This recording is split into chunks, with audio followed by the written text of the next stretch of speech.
warahmatullahi wabarakatuh. Alhamdulillah.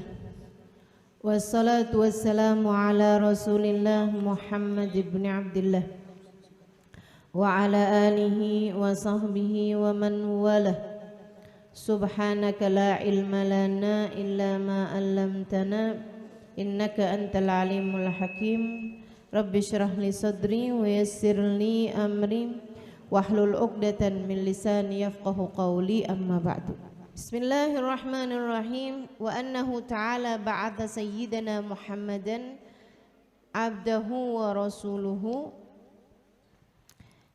ila jami'il khalqi. Keyakinan kita adalah meyakini syahadat bagian yang kedua, ya. Syahadat itu ada dua, syahadatain namanya.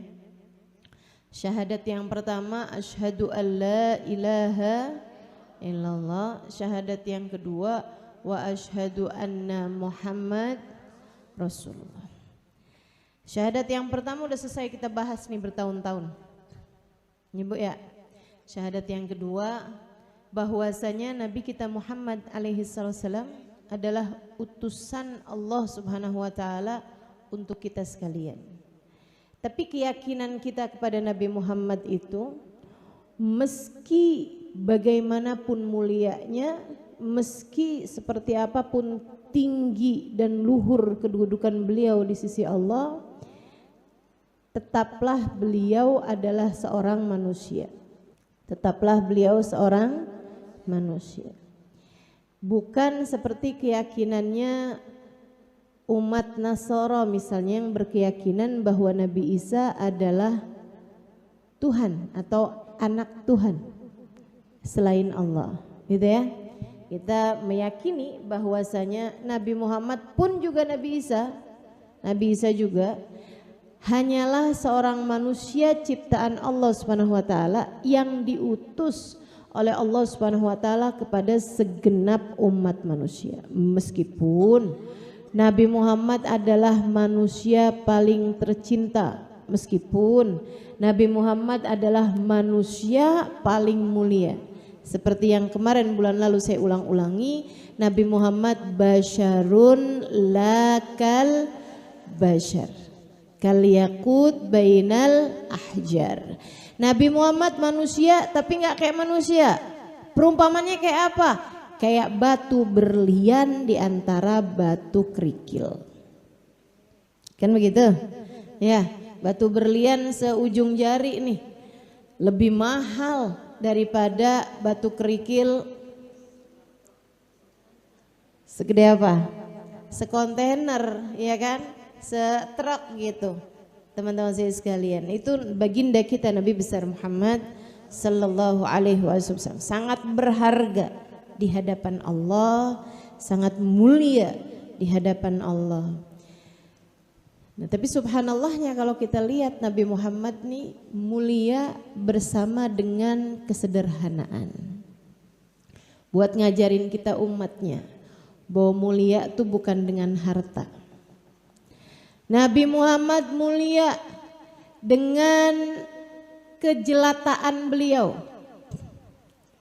Meskipun beliau adalah pemimpin umat Islam, bahkan pemimpin seluruh umat manusia sebenarnya, akan tetapi beliau menjadikan diri beliau itu lebih layak sebagai orang kok lihatnya, lebih pantesan sebagai rakyat jelata gitu.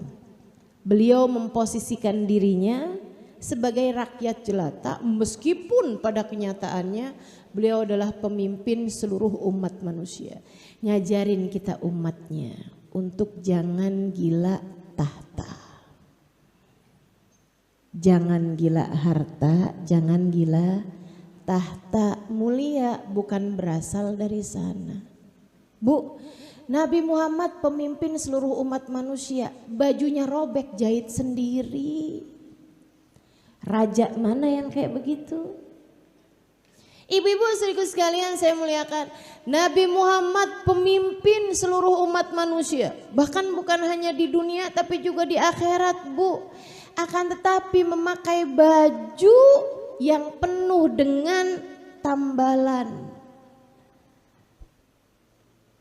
Raja mana yang kayak begitu? Pimpinan mana yang seperti itu?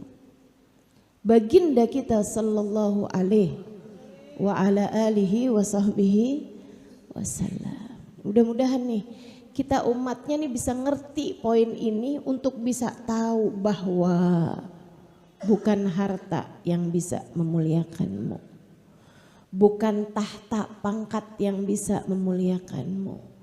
Bahkan bukan banyaknya pengikut bisa memuliakanmu. Bahkan bukan banyaknya pujian bisa memuliakanmu. Karena sesungguhnya kemuliaan, kehinaan hanya ada pada Allah. Dia memberikannya kepada siapapun yang Dia kehendaki. Kan begitu? Mau mulia, deketin Allah. Mau mulia, selalulah hidup dengan Allah dalam hatimu, teman-teman. Kamu mulia. Begitu. Insya. Mau mulia, jauhin dosa. Jauhin dosa. Mau mulia, hormati semua yang membawamu dekat dengan Allah Subhanahu wa taala. Kita jadi mulia tuh kalau kayak gitu. Dan yang paling bisa mendekatkan kita kepada Allah adalah manusia bernama Sayyiduna Muhammad. Maka kamu pengen ikutan mulia, deketi Nabi besar Muhammad sallallahu alaihi wasallam.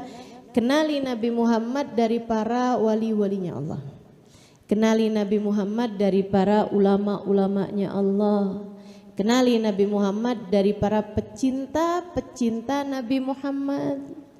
Teman-teman, itu baru tuh kamu bisa kenal dengan sebenarnya Nabi Muhammad. Kalau kamu kenali Nabi Muhammad dari sekedar buku-buku sejarah, nggak bisa nyampe dah, nggak bisa nyampe. Sebab Nabi Muhammad itu perlunya bukan sekedar pengetahuan. Kita Nabi Muhammad tuh perlunya bukan sekedar semakin banyak tahu tentang Nabi Muhammad, semakin dekat dengan Nabi Muhammad, enggak. Ama Nabi Muhammad tuh perlunya cinta. Pengetahuan bisa diberikan oleh siapapun, tapi cinta hanya bisa ditularkan oleh yang punya rasa. Ngerti? Insya. Ya, kalau rasa tuh hanya bisa ditularkan dari orang yang punya rasa. Oke, kemarin kalau nggak salah saya sampaikan sama ibu-ibu tuh, kalau kepengen anakmu punya cinta sama Nabi Muhammad, gitu ya, sering-sering tunjukin sama anak, gitu. Kamu kalau pengen anakmu punya rasa cinta sama Nabi Muhammad bukan dengan yang kamu kasih tahu, nak Nabi Muhammad lahir pada tanggal 12 Rabiul Awal. Itu sih ntar juga tahu, anak ntar juga tahu. Kamu pengen punya anakmu punya rasa cinta sama Nabi Muhammad. Satu hari anakmu melihatmu menangis terseduh-seduh. Anakmu nanya, mama kenapa nangis? Nah, mama kangen sama Nabi Muhammad. Tuh, kalau kayak gitu, anakmu akan kenal rasa. Siapa sih orang yang sampai membuat mamaku terseduh-sedan karena rindu kepadanya? Tapi kan mama gak pernah ketemu sama Nabi Muhammad. Nah, mama gak perlu ketemu secara mata Nina sama Nabi Muhammad. Tapi Nabi Muhammad selalu ada di sini, nak, di hati mama. Doakan ya nak, mudah-mudahan mama bisa ketemu sama Nabi Muhammad. Gitu. Anakmu akan belajar kenal rasa sama Nabi Muhammad kalau kamu punya rasa yang besar kepada Nabi besar Muhammad. Selama ini kan seringnya kalau kamu nangis anaknya nanya, kamu kenapa? Mama kenapa sih ma nangis ma?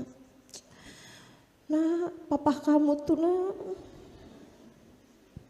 Doain mama sabar ya nak, ngadepin papa.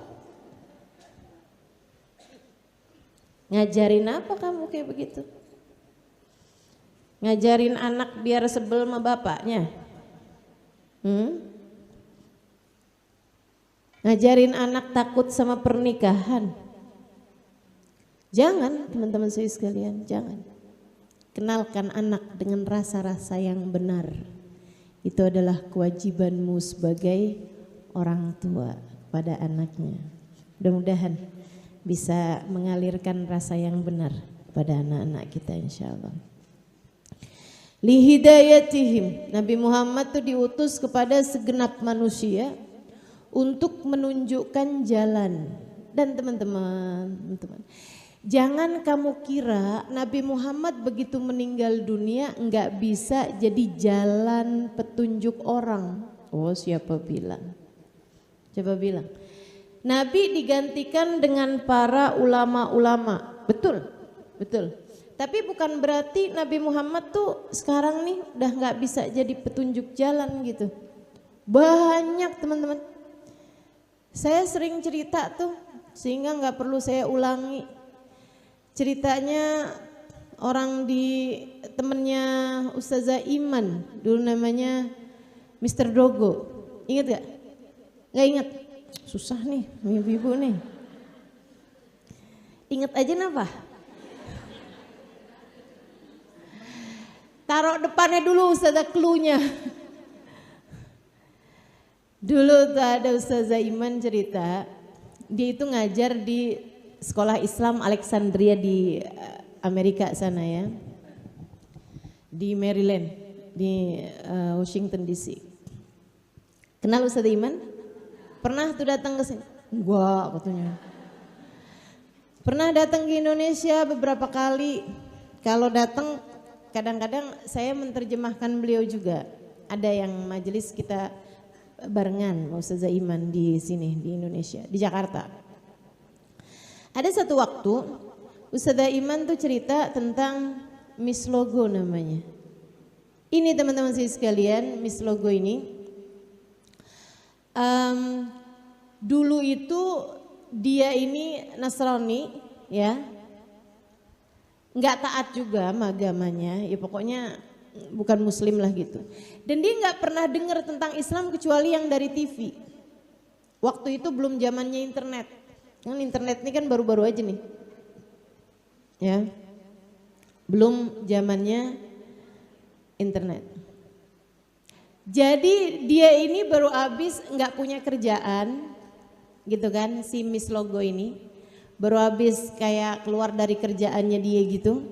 Dipecat dari kerjaan, jadi lagi nyari-nyari kerjaan. Akhirnya ketemu tuh di surat kabar ada keterangan kayak begini, dicari, maksudnya ada lowongan pekerjaan sebagai guru bahasa Inggris untuk anak-anak Arab gitu. Dia cuman kebacanya untuk anak-anak Arab. Akhirnya dia pun ngelamar kerjaan tuh di situ di sekolahan Alexandria itu ya. Diterimalah dia kerja di sana. Hari pertama kerja dilihat ternyata anak-anaknya pada pakai jilbab. Dia heran gitu kan, loh kenapa kok pada pakai jilbab, ini kan berarti muslimah ya. Terus ternyata itu adalah sekolah Islam Alexandria. Dia nggak baca Islamnya, emang cara Allah kadang-kadang tuh ya. Kalau dibaca tuh Islamnya tuh, itu dia nggak akan mau gitu. Yang dia dengar selalu tentang Islam tuh teror, jihad, perang gitu-gitu. Karena kan TV-TV itu kan selalunya banyak yang ya ngasih taunya itu kayak gitu. Akhirnya dia langsung hari itu juga menghadap ke kepala sekolah. Dia bilang, mohon maaf saya ini ada kekeliruan, saya nggak mau ngajar di sini. Pihak sekolahnya bilang, kami udah taruhin kok informasinya lengkap gitu, bukan jebakan juga gitu kan. Nih di lowongan kerjaan yang kamu ambil, kami taruh di situ kan sekolah Islam Alexandria gitu. Sekolah anak Arab, memang khusus buat anak Arab yang tinggal di Amerika gitu kan ya. Kayak duta besar atau apa, karena nggak semua orang Arab itu Islam teman-teman. Nggak semua orang Arab itu Islam. Akhirnya kemudian dia bilang, waduh kalau gitu saya mau keluar aja dari sini karena saya nggak baca informasinya. kalau kamu mau kayak begitu ya kamu kena dendanya gitu kan. Karena kan mereka udah dapat guru bahasa Inggris, nggak nyari lagi tempat lain gitu. Dia bilang, atau kalau enggak 6 bulan deh kamu kerja di sini 6 bulan, kami gaji sama 6 bulan, biar kami selama 6 bulan nih bisa nyari guru lain gitu. Dia bilang oke kalau kayak gitu, ya udahlah 6 bulan oke lah, buang waktu, tutup telinga gitu kan. Ngajar aja biar dapat gajinya, habis itu pergi gitu. Ternyata dia lihat, nih kok anak-anak Islam nih kok baik-baik gitu. Kayaknya gak ada yang nyeremin, gak ada yang belajar ngerakit bom gitu. Dia bilang oh ini mungkin karena mereka masih kecil-kecil gitu kan. Udah hari demi hari kayak sekolah SD gitu loh. Walhasil nih akhirnya dia pun mulai mengajar.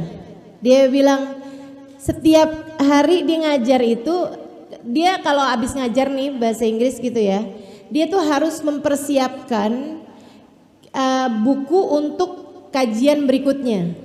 Nah seringnya kajian berikutnya itu adalah tafsir, tempatnya bagiannya Ustadzah Iman. Lah Ustadzah Iman mau ngajar tafsir tuh udah disiapin sama dia kan Al-Quran. Dia Nasrani kan gak boleh pegang Quran.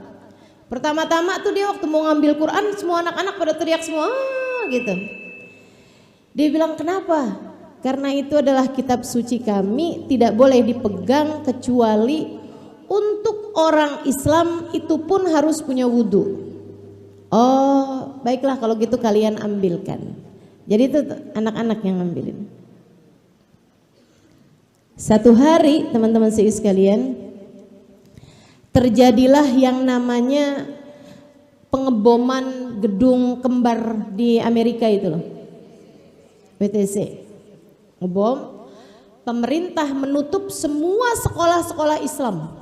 Dari marahnya pemerintah waktu itu terhadap umat Islam, wallahu a'lam itu ya, apakah emang benar kejadiannya dibomnya sama orang Islam atau sama orang-orang yang mau menfitnah Islam, wallahu a'lam. Ala kulli hal pokoknya pemerintah Amerika waktu itu sangat marah kepada orang Islam sehingga akhirnya mereka menutup semua sekolah-sekolah Islam. Saya pernah dengar cerita teman-teman saya yang dari Amerika, di masa-masa itu mereka tuh sampai nggak bisa keluar rumah pakai jilbab teman-teman. Karena orang kalau keluar rumah pakai jilbab tuh bisa yang ditusuk dari belakang orang, bisa yang marahnya orang pada zaman tersebut tuh luar biasa terhadap Islam dan semua atribut-atribut Islam.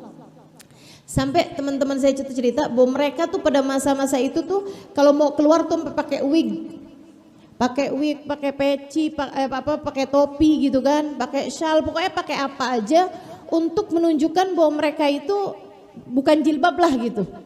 Itu pun juga hanya keluar untuk sesuatu hal kepentingan darurat kayak belanja di supermarket atau yang kayak gitu-gitu aja gitu. Hari-hari itu mereka semuanya pada di dalam rumah.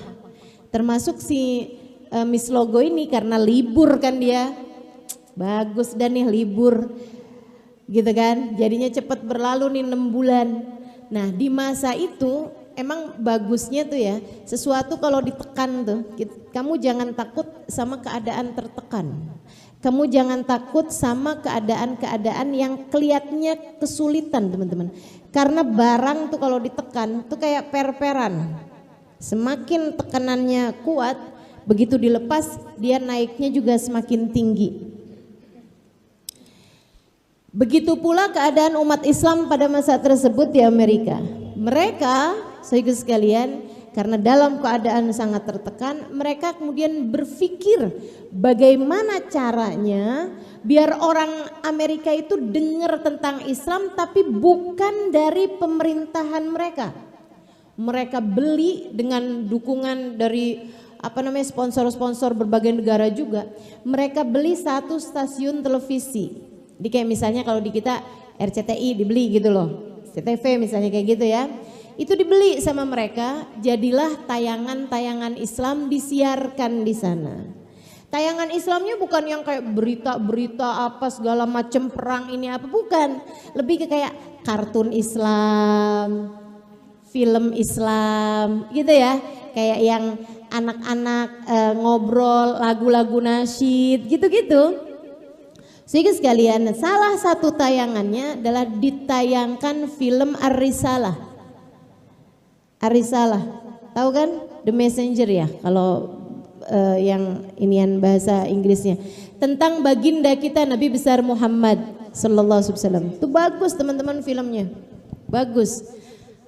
Harus pernah nonton film tersebut karena memang dibikin sangat-sangat cakep ya filmnya itu, dan berdasarkan sesuai dengan sejarahnya Islam yang sebenarnya gitu. Nah, di tayangan tersebut tuh diceritakan tentang siapa itu Nabi Muhammad. Dari saat lahirnya, saat masa kanak-kanaknya tuh ditayangin tuh di dalam film Ar-Risalah itu. Si Miss Logo ini, dia tuh satu waktu lagi buka-buka channel gitu, kebuka channel tersebut, channel Islam ini yang sekarang udah dibeli nih ya. Akhirnya dia pun nonton, dia pikir kayak begini nih, iyalah biar saya tahu Islam itu apa. Jadi kalau saya ngadepin anak-anak itu saya jadinya nggak dibohongin, maksudnya saya mendapatkan informasi yang benar nih gitu tentang siapa nabinya orang Islam. Nontonlah dia. Sama halnya dengan kalau kamu nonton film-film manapun, gitu ya. Itu kan yang diceritakan di situ. Biasanya pasti orang tuh akan seneng deh sama si tokoh utamanya. Makanya kan adik-adik pada nonton drama Korea kan jadinya kayak yang baru ngeliat fotonya dia doang tuh udah kayak ada tuh kelakuan anak-anak EBG tuh zaman sekarang tuh. Ya ampun. Bu, saya yang sedih bukan anak ABG, emang kayak begitu kayaknya cara mereka menyukai ya, cara mereka mengidolakan orang-orang gitu. Yang saya heranin emak-emak.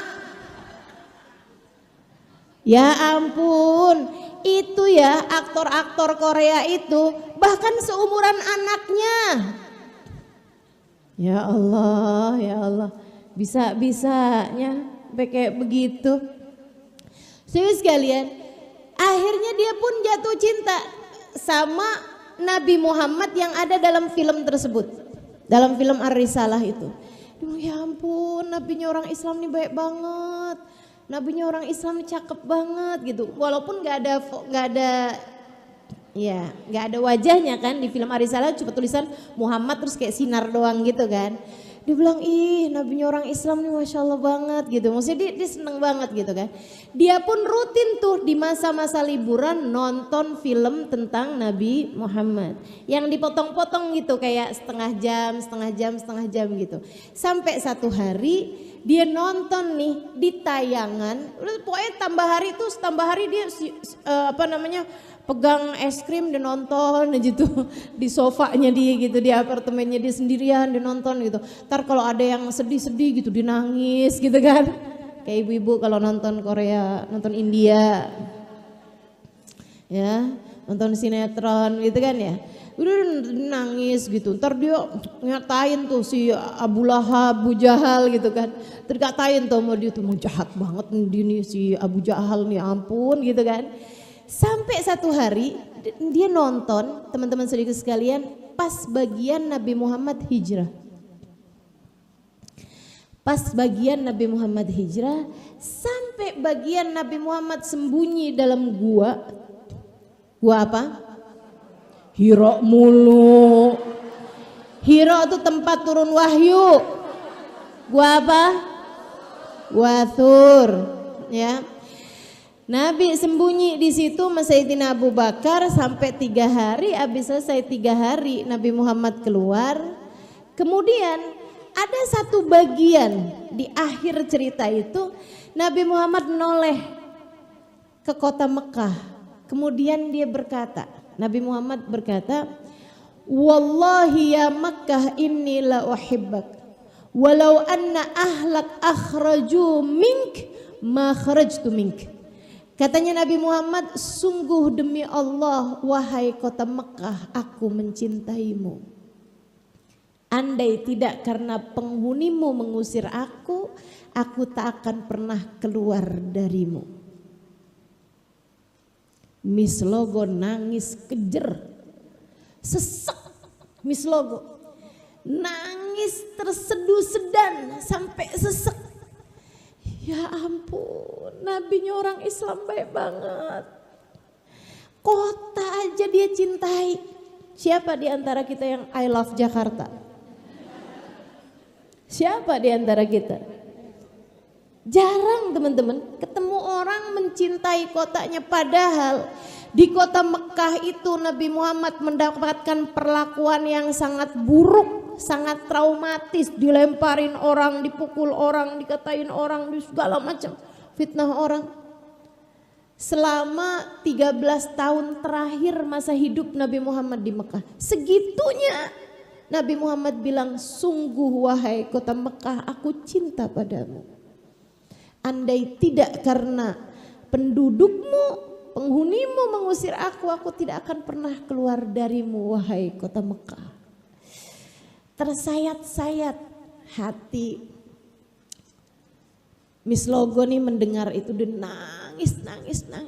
Baik banget sih, nabinya orang Islam baik banget, hatinya lembut banget.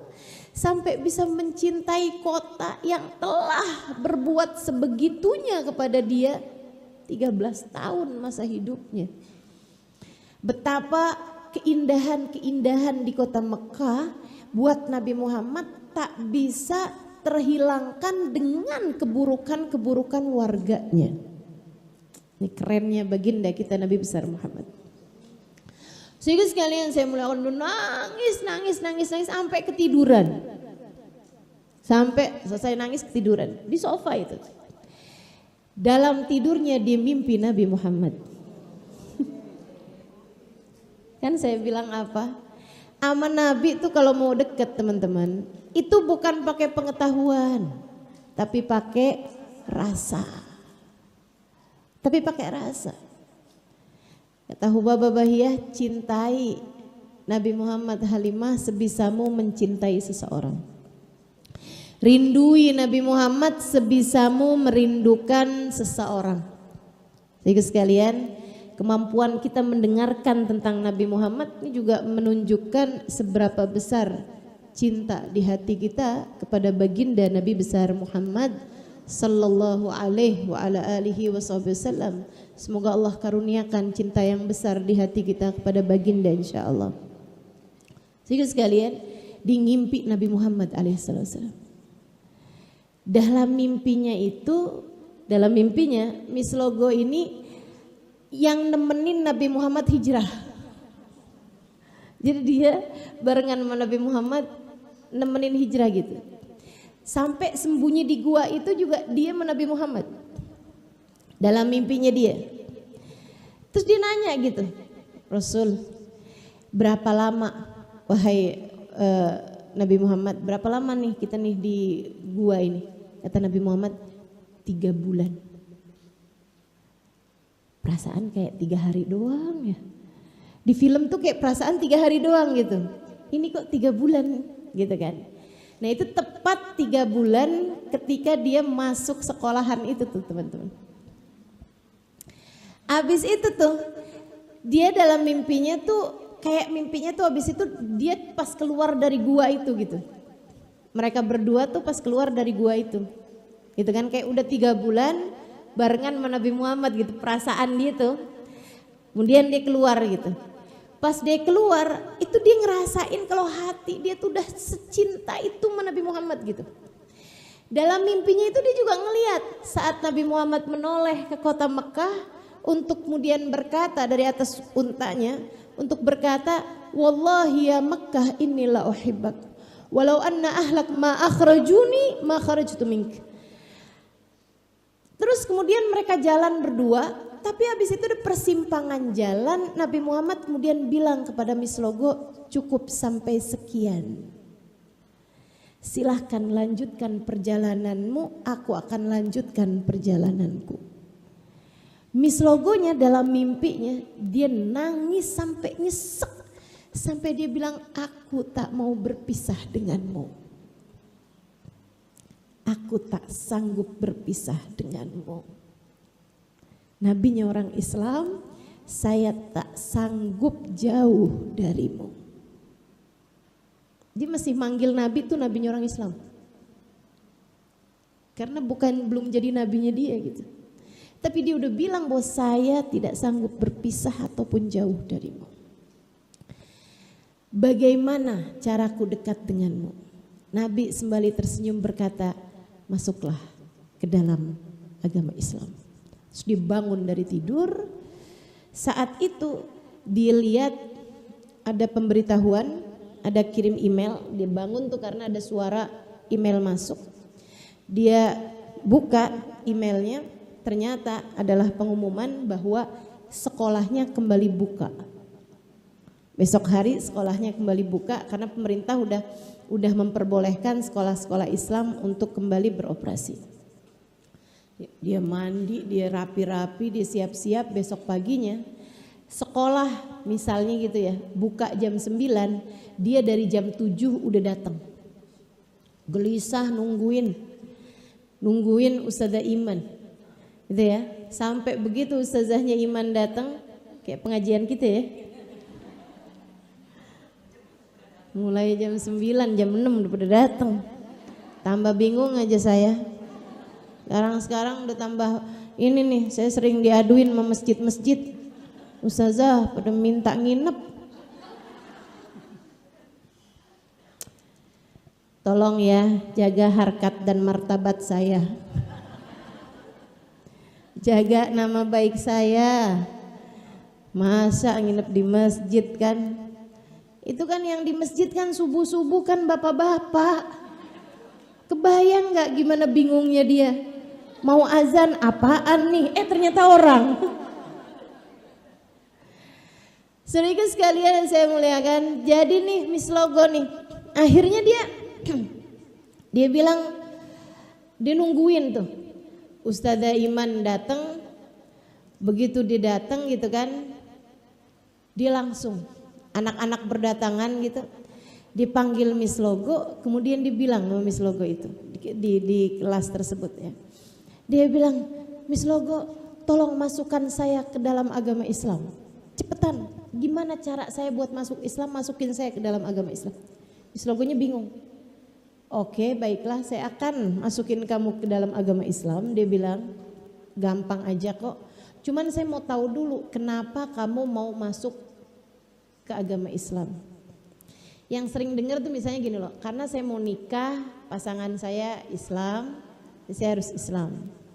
Itu alasan banyak tuh yang kayak begitu. Gak nyalahin, cuman ya itu udah mainstream, udah biasa banget gitu kan. Teman-teman sekalian, atau misalnya mau masuk Islam karena apa ya, yang biasa juga, mimpi atau apa gitu ya. Ya ini mimpi juga sih. Dia bilang kemudian, alasannya, kata Miss Logo, saya tuh begitu denger alasannya, sampai bengong-bengong.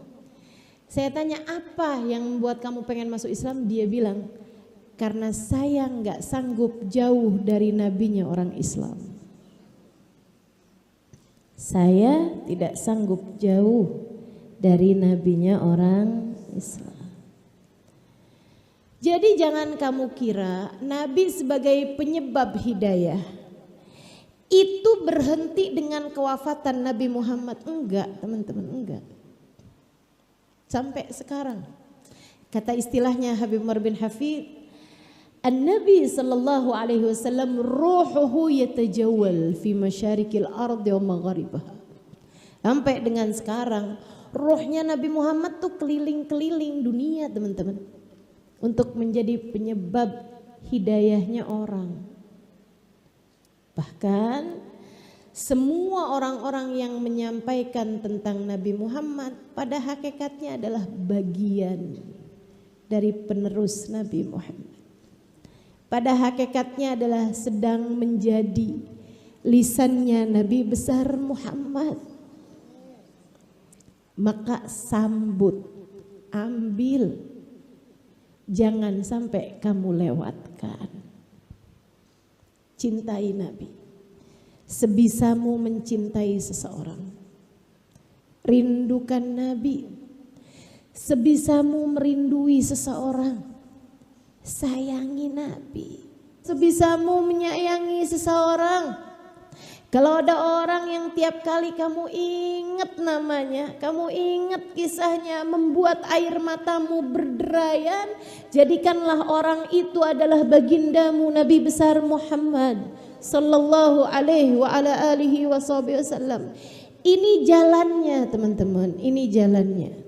Jalan cinta kepada baginda Nabi besar Muhammad sallallahu alaihi wa ala alihi wasallam. Nabi Muhammad indah, dan beliau tetap sampai di zaman sekarang ini diutus Allah Subhanahu wa taala kepada segenap umat manusia lihidayatihim, buat nunjukin jalan kepada orang gimana caranya menjalani kehidupan. Jangan mau jauh dari Nabi Muhammad. Gak enak hidup kamu.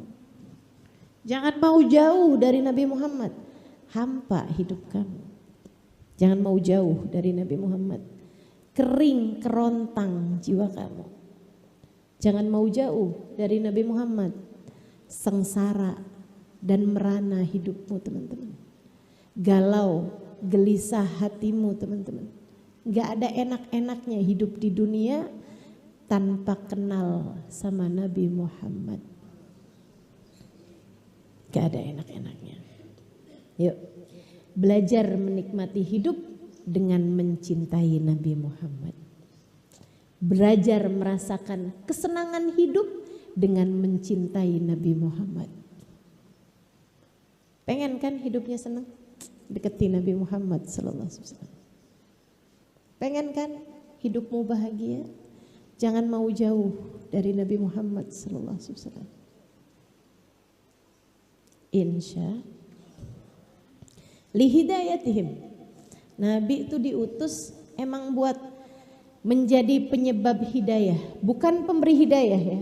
Jadi hidayah ini ada dua, hidayah dilalah, hidayah taufik. Kalau hidayah dilalah, al-hadi itu sang pemberi petunjuk, itu siapapun ngasih tahu kamu jalan, bahkan termasuk guru-guru ngasih tahu kamu jalan hidup harus kayak gimana, ya berarti ngasih tahu petunjuk gitu kan. Itu namanya kalau dibahasain gampang menjadi penyebab hidayah. Gitu ya. Teman-teman saya sekalian, para dai, para addal alal khair, orang yang menunjukkan jalan kepada kebaikan, itu semuanya adalah al-hadi. Semuanya adalah pemberi jalan gitu kan, petunjuk jalan gitu. Yang ngasih tahu jalan gitu. Semua ustadz, semua ustazah itu adal alal khair. Pengajak kepada kebaikan-kebaikan gitu. Jadi sekalian, akan tetapi termasuk para nabi, para ulama sepanjang sejarah itu mereka adalah hadi-hadi. Makanya ada doa Allahumma ja'alna hadina muhtadin ghaira dhallin wala mudillin, gitu kan? Ya Allah, jadikanlah kami hadin, para petunjuk jalan, para pemberi jalan, para yang ngasih tahu jalan gitu. Ghaira dhalin wala mudillin, jangan jadikan kami orang yang menyesatkan orang lain, yang membuat orang lain jadi salah jalan. Nah, akan tetapi kalau yang namanya tidak ada hidayah kecuali dari Allah. Nah, tadi katanya yang memberi hidayah atau yang menunjukkan hidayah guru-guru, para ulama, baginda kita Nabi Muhammad alaihi wasallam yang paling atasnya gitu. Tapi katanya nggak ada yang memberi hidayah kecuali Allah. Ini namanya hidayah taufik.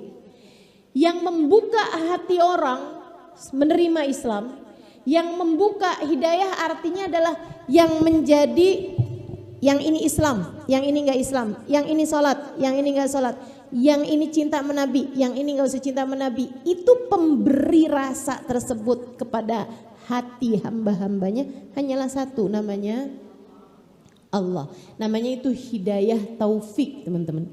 Hidayah untuk membawa orang, ya, hidayah yang memindahkan orang dari jalan ke jalan yang lain. Itu adalah Allah Subhanahu wa taala satu yang punya. Allah doang satu yang punya. Tapi kalau yang ngasih tahu gitu kan, ngasih tahu nggak ngebawa, ngasih tahu doang.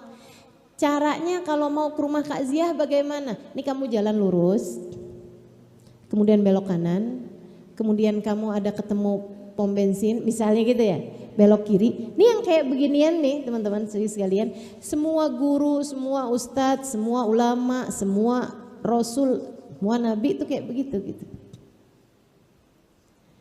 Tapi yang punya hidayah untuk ngebawa hati manusia dari jalan yang gak benar dibawa ke jalan yang benar, itu hanya satu, namanya Allah Subhanahu wa taala.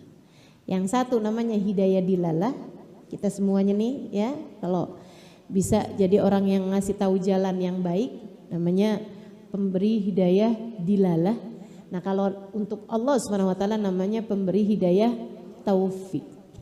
Kata Allah Subhanahu wa taala, innaka la tahdi man ahbabta walakinallaha yahdi man yasha. Kamu bahkan Muhammad tidak bisa memberi hidayah kepada orang yang kamu mau.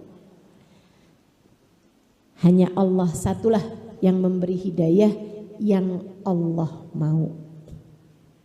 Begitu kan? Ini kayak yang bisa saya lakukan ngajar teman-teman. Yang bisa saya lakukan menyampaikan pengetahuan, menularkan rasa mudah-mudahan, ya kan?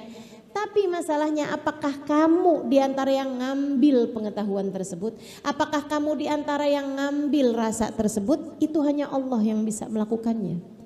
Makanya bisa sama-sama ngaji tapi yang satu udah ngikutin, yang satu nggak ngikutin, yang satu cinta, yang satu nggak cinta, yang satu nggak mau jadi soal itu. Karena yang ngasihnya itu tetap satu juga, namanya Allah. Namanya Allah. Gak ada, saya nggak bisa melakukan apapun. Saya hanya mengajarkan. Saya hanya memberitahu.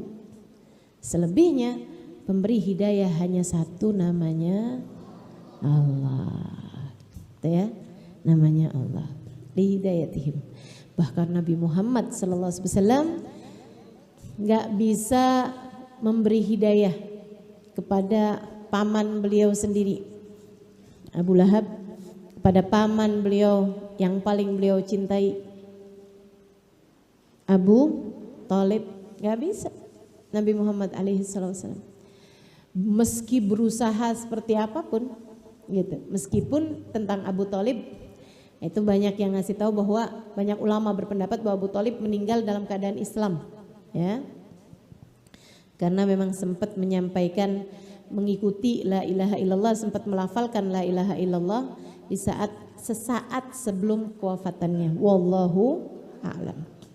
Walitakmil ma'asyihim wa ma'adihim. Nabi Muhammad itu diutus kepada kita sekalian untuk menyempurnakan kehidupan dunia kita, untuk bikin baik kehidupan akhirat kita, teman-teman. Islam ini bikin seneng kamu, gak cuman di akhirat tapi juga di dunia. Islam ini bikin kamu ngerti jalan, bagaimana ngadepin orang, bagaimana ngadepin suami, bagaimana ngadepin anak, bagaimana berlaku kepada tetangga, bagaimana berbuat kepada sesama. Islam ngajarin semuanya. Bukan hanya untuk urusan akhirat kamu, dari dunia juga kamu kalau ngikutin Islam udah pasti bener, teman-teman. Udah pasti enak hidupnya, udah pasti. Orang paling bahagia di atas muka bumi ini siapa? Yang ngikutin jalannya Allah, yang ngikutin jalannya Rasulullah. Yang ngikutin jalannya Allah lewat jalannya Rasulullah. Udah itu dah. Udah itu. Paling bahagia hidupnya di atas muka bumi ini, bukan yang paling kaya. Kamu gak pernah apa ngelihat orang kaya sengsara? Sering banget, banyak banget. Orang paling bahagia hidupnya di atas muka bumi ini bukan yang bertahta, bukan yang punya jabatan. Kamu gak pernah denger apa pejabat yang sengsara? Hah? Ya kan begitu. Itu ngajarin kepada kita sekalian, teman-teman. Bahagia bukan di sana letaknya. Bahagia bukan di sana letaknya. Jangan kamu kira kebahagiaan ada pada kecantikan. Saudaraku sekalian saya muliakan, gak pernah dengar orang cantik jadi pasien rumah sakit jiwa? Banyak. Cantik tapi stres? Banyak. Saudariku sekalian yang saya muliakan, karenanya bukan di sana letak bahagiamu, bukan pada mulusnya kulit, bukan pada tingginya hidung. Bukan, saudariku sekalian. Bahagiamu terletak ada pada hati yang dipandang dengan cinta oleh pemiliknya. Bahagiamu ada pada rasa hati yang penuh dengan cinta kepada kekasih pencipta, baginda Nabi besar Muhammad sallallahu alaihi wasallam. Itu. Saya udah banyak ketemu orang-orang hidup dalam kebahagiaan meskipun sangat terbatas hartanya, sangat jauh dari populer, sangat jauh dari tahta, bukan sesiapa. Banyak teman-teman, bukan sesiapa dianggap sama manusia, tapi bahagianya luar biasa hidup. Saya tuliskan beberapa di antaranya di buku Bidadari Bumi, tuh silahkan lihat. Boba Zahra, Ibunda Habib Umar bin Hafid, itu senyumnya gak pernah hilang. Tiap ketemu, tiap senyum, Masya Allah. Almarhumah, meninggal dunia beberapa tahun yang lalu aja. Meninggalnya bikin hati nyesek, kehilangan senyum beliau. Saya tuh kalau setiap kali ngelihat senyum beliau tuh kayak ngerasa dunia masih baik-baik saja. Kayak lagi apa gitu ya, lagi susah, lagi ada kenapa gitu. Tiap ketemu beliau, salaman sama beliau, kayak halik halimah. Udah rasanya kayak yang dunia masih baik-baik saja gitu. Gak ada apa-apa berarti. Subhanallah. Bisa sampai segitunya orang bahagia tuh, nularnya sampai bisa kayak gitu. Hubabah Bahiyah teman-teman saya sekalian, di usia saya waktu ketemu 93-94 tahun, itu ya, matanya nggak pakai kacamata, telinganya nggak pakai alat bantu dengar, mulutnya nggak pakai, 93 tahun, beliau itu masih jadi daiyah, masih ngajar, dan kakinya teman-teman saya sekalian di usia segitu masih naik Gua Hiro. Saya sempat ziarah sama beliau bersama dengan anak-anak Darul Zahra. Kita seharian habis ziarah tuh sampai capek. Pas waktunya sore ziarah ke makamnya Ahmad bin Isa al-Muhajir. Itu ada sekitar 200-an tangga buat naik. Kita nih yang anak-anak muda nih mikir-mikir ziarah dari bawah gak apa-apa kali. Yang penting hati kita nyampe dah ke atas gitu. Jauh banget, tinggi banget, habis ziarah kemana-mana. Kalau masih ziarah pertama ke situ sih masih oke gitu kan. Ini masalahnya udah dari pagi sampai sore, udah capek banget gitu kan. Kita masih lagi diskusi nih, pengurus-pengurus ini masih diskusi gitu kan. Hubabah Bahiyah udah naik aja. Siapa itu? Kita kirain anak Darul Zahra mana nih yang udah naik aja gitu, nggak nunggu perintah. Mau kita marahin, terus kita lihat, ya ampun Hubabah Bahiyah. Langsung kita ikutin dari belakang, Masya Allah. Hubabah Bahiyah. Itu saya kalau lagi sumpek-sumpek, lagi ada masalah apa gitu kan. Teman saya tuh udah bilang, Kak sana Kak, pergi aja tuh ketemu Hubabah Bahiyah, mumpung ada Hubabah Bahiyah di sini. Yaudah saya duduk aja gitu sama Hubabah Bahiyah. Cerita-cerita aja sama beliau gitu kan. Enggak ada perkara urusan kayak gimana caranya ngilangin sumpek Hubabah gini gitu, enggak. Saya pandanginnya mukanya gitu. Saya liatin aja, Masya Allah, Masya Allah. Begitu keluar dari situ teman saya nanya, gimana Kak masih sumpek? Sumpek apa ya? Lupa, benar-benar lupa teman-teman, subhanallah, subhanallah. Hamba-hamba Allah tuh yang hatinya penuh dengan Allah dan Rasulnya, emang segitunya bikin seneng hidupnya. Itu baru kita di sekelilingnya, gimana dengan rasa hati kebahagiaan yang Allah berikan ke dalam hati mereka. Katanya Sayyidina Fudail ibn Iyad alaihi ridwanallah, Fudail bin Iyad bilang, andai orang-orang dunia nih, para raja-raja gitu ya, tahu seperti apa kebahagiaan yang Allah karuniakan dalam hati kita, laqataluna hasadan, mereka akan membunuh kita karena hasud sama apa yang Allah bagi dalam hati kita. Andai ahli dunia tahu seperti apa kebahagiaan yang Allah karuniakan dalam hati kami, mereka akan membunuh kami karena iri dan dengki terhadap kami. Sayyidah Rabi'ah Adawiyah mengatakan, andai nikmat yang Allah bagi kepada sehelai rambut saya dibagikan kepada seluruh penghuni bumi, mereka akan tertawa terbahak-bahak karena bahagianya. Satu helai rambut. Gimana dengan keseluruhan kebahagiaan yang Allah karuniakan dalam hati mereka? Kamu salah kalau ngira kebahagiaan ada pada harta, ada pada rupa, ada pada tahta, ada pada cinta manusia. Kamu keliru teman-teman, gak di sana tempatnya. Gak di sana tempatnya. Tempatnya ada pada mengikuti jalannya Nabi Muhammad. Tempatnya ada pada nih hati kamu. Penuhkan dengan cinta kepada Allah Subhanahu wa taala. Saya belajar banyak mengenai hal ini karena saya orangnya baper. Saya itu mudah terbawa perasaan. Saya lama perhatiin gitu. Nah, ini saya karena sayang sama ibu-ibu, barangkali ada yang baperan juga kayak saya. Habisnya lama tuh saya perhatiin, setiap kali saya galau, tiap kali saya gelisah, tiap kali saya susah hati gitu. Sering apa enggak?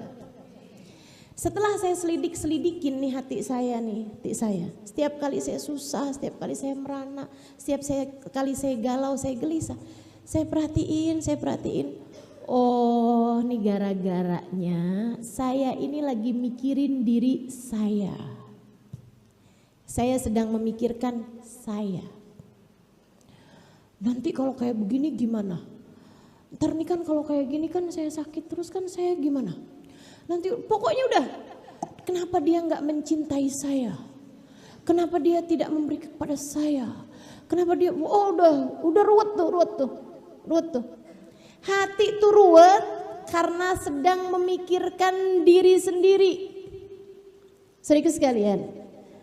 Terus saya perhatiin hati saya. Hati saya tuh tenang, damai, nyaman, bahagia. Setiap kali hati saya lagi ingat sama Allah, atau saya lagi mikirin Allah, atau saya lagi kangen ingat sama Nabi Muhammad, hati saya damai, hati saya tenang. Karenanya, abis dapat ilmu itu, tiap kali saya lagi susah hati, galau, gelisah, saya akan duduk aja gitu, lamun di mana aja tempatnya, sambilan saya liatin hati saya. Nih kamu lagi mikirin apa nih? Oh, kamu mikirin diri kamu sih, makanya susah.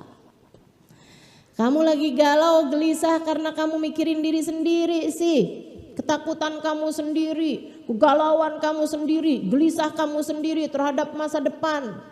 Ataupun penyesalan kamu atas masa lalu, makanya kamu gelisah, makanya kamu ketakutan. Saudara sekalian saya muliakan, saya gelisah ternyata kalau saya mikir gitu, ya ampun, umur segini saya nggak punya anak. Oh tuh kan, overthinking istilah anak zaman sekarang. Ntar kalau saya tua siapa ngurusin saya ya? Ntar kalau saya umurnya ternyata sampai tua gitu, terus kalau saya sakit siapa ngurusin saya ya? Gelisah teman-teman. Ini teman-teman pada ngomong, saya ustazah saya mau. Kamu pikir kamu lebih muda apa dari saya? Kayak duluan kamu dah.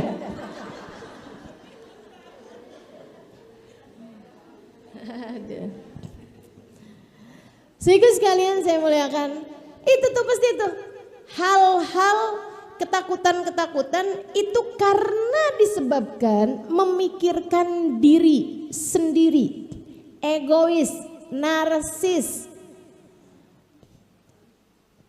Itu tuh egosentris istilahnya ilmiah zaman sekarang ini ya.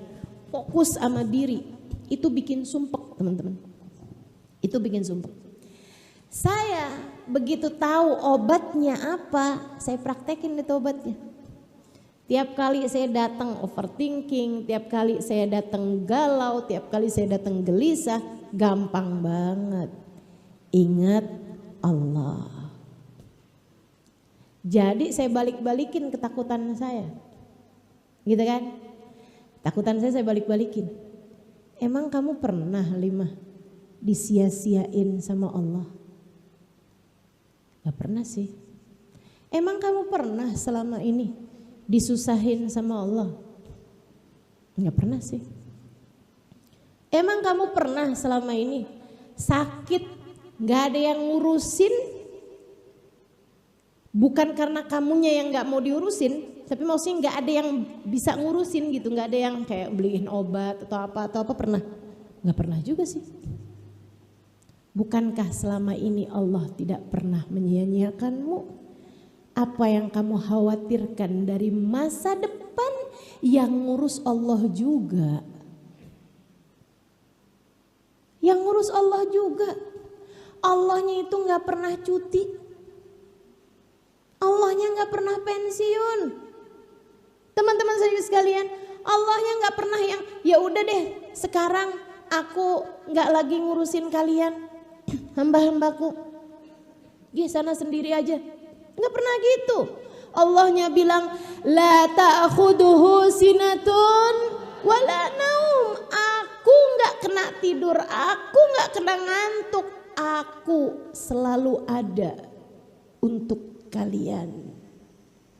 Imam Syafi'i bahkan mengatakan, jika kamu dalam hidupmu merasa tidak ada orang yang cukup mengurusi hidupmu, ketahuilah. Kalau kamu ngerasa dalam hidup kamu kok kayaknya orang ambil jarak semua dari kamu, ninggalin kamu semua. Orang yang paling kamu sayangi meninggal dunia, ini itu segala macam, kata Imam Syafi'i, tenang.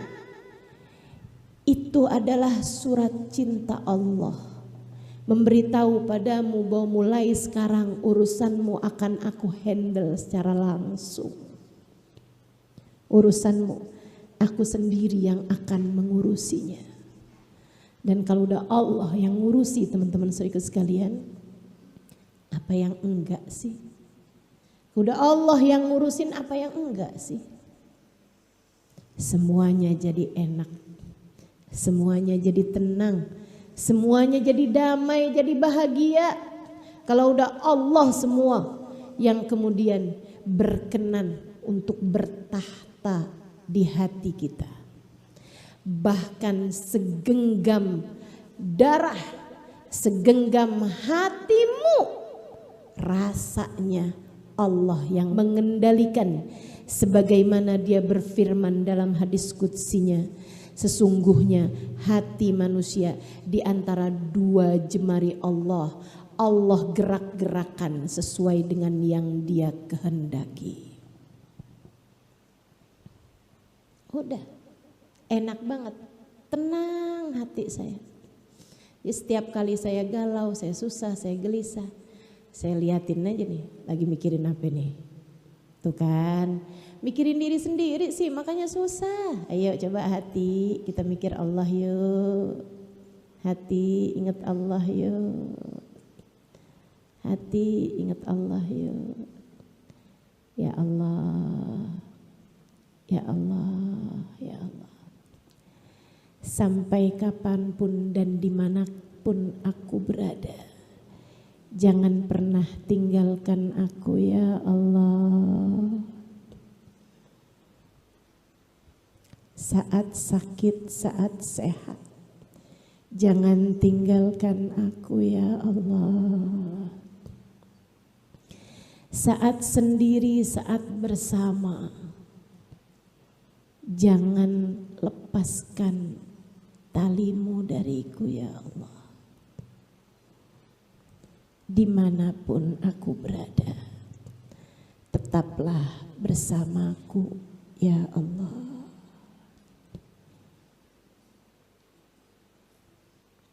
Gitu. Alhamdulillah. Fakta bahwa Allah tidak pernah meninggalkan kita adalah fakta paling membahagiakan, teman-teman.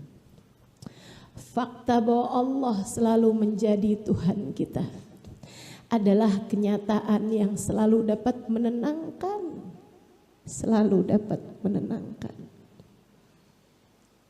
Saya dengan segala kekurangan, dengan segala keadaan.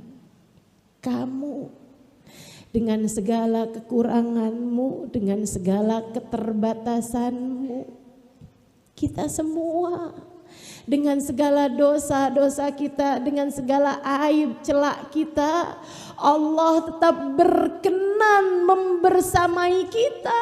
Luar biasa.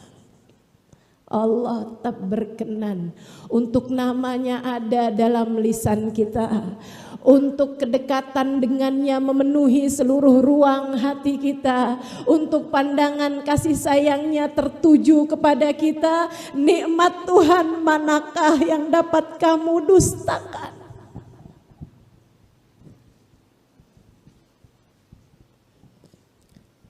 Saya nggak pernah iri sama orang kaya. Saya nggak pernah iri sama orang yang punya jabatan. Saya nggak pernah iri sama orang yang cantik misalnya. Saya nggak pernah iri sama para istri-istri yang pada punya anak misalnya. Saya nggak pernah iri sama siapapun. Teman-teman saudaraku sekalian. Kenapa? Karena bukan itu kok penyebab kebahagiaan. Benar, bukan itu penyebab kebahagiaan. Saya nggak iri sama yang dikasih ilmu lebih banyak gitu, nggak iri juga saya. Saudara sekalian saya muliakan, yang saya iri adalah orang-orang yang bisa sedekat itu dengan Allah. Yang saya iri adalah hamba-hamba yang bisa secinta itu dengan Allah, yang hatinya selalu mengingat Allah, para wali-walinya Allah Subhanahu wa taala. Yang saya iri adalah hamba-hamba yang bisa sedekat itu dengan Nabi besar Muhammad. Saya iri kepada mereka-mereka yang hatinya penuh dengan Allah, yang hatinya penuh dengan cinta kepada Nabi Muhammad, sambil berharap-harap, Allahumma ja'alni minhum, ya Allah jadikan saya salah satu di antara mereka. Ya Allah kumpulkan saya bersama dengan mereka. Ya Allah jadikan saya ada di belakang mereka. Bagaimana denganmu teman-teman? Kita belajar bareng-bareng di sisa hidup kita nih, yang entah tinggal berapa tahun kita nggak tahu, mungkin malah sisa berapa bulan kita nggak tahu. Belajar terus untuk bisa mendekat kepada Allah. Dia yang punya dunia, ternyata dia pula yang punya akhirat. Apa nggak repot kalau jauh sama dia?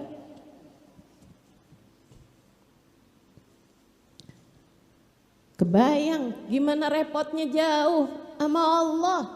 Ternyata yang punya akhirat dia teman-teman. Yang punya kuburan dia. Yang punya kematianmu husnul khotimah atau su'ul khotimah dia. Kalau kamu ditinggalin olehnya, kebayang kayak apa repotnya hidupmu. Mudah-mudahan Allah hidayahi kita senantiasa. Allah sayangi kita terus-terusan insya Allah. Allah dekatkan kita dengannya insya Allah. Lihidayatihim walitakmil ma'ashihim ma'adihim. Kebahagiaan hidup dunia hingga akhirat adalah ada pada Allah, dan Allah kasih tahu jalannya lewat Nabi besar Muhammad sallallahu alaihi wa ala alihi wasallam. Taqabbalallah minna wa minkum taqabbal ya karim. Terima kasih segala perhatiannya, kurang lebihnya mohon maaf. Billahi taufiq wal hidayah wal afu minkum. Wassalamualaikum warahmatullahi wabarakatuh.